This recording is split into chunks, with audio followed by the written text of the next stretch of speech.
மனிதர்களைப் போல் பூச்சிகளால் வலியை உணர முடியுமா? பழையி, தேனீ, எறும்பு மற்றும் கரப்பான் பூச்சி உள்ளிட்ட சில பூச்சிகளை விஞ்ஞானிகள் ஆய்வு செய்தபோது, அவற்றின் மூளை மனித மூளையிலிருந்து மாறுபட்டவை என்பதை அறிந்தனர். இந்த பூச்சிகளின் மூளை அமைப்பின் காரணமாக மனிதர்களைப் போல் இவை உடல் மன வலிகளை உணர்வதில்லை. ஆனால் இவற்றால் ஆபத்து வரவிருப்பதை உணர முடியும். வெப்பம், காயம் மற்றும் ஆபத்திற்கு எதிர்வினையாற்றவும் அவற்றை தவிர்க்கவும் கற்றுக்கொள்ளும். ஏதோ சரியில்லை என்பதை உணரும், அங்கிருந்து தப்பிக்க முயலும் அல்லது ஒருங்கிணைப்பு பாதிக்கப்பட்டு செயல்பாட்டை இழந்துவிடும்.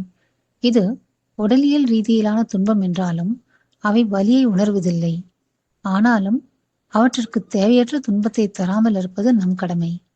இயற்கை மற்றும் வனவிலங்கு பாதுகாப்பு குறித்த எங்கள் காணொளிகளை தொடர்ந்து காண எங்கள் சேனலுக்கு சப்ஸ்கிரைப் செய்து ஆதரவும் ஊக்கமும் அளிக்குமாறு கேட்டுக்கொள்கிறோம்.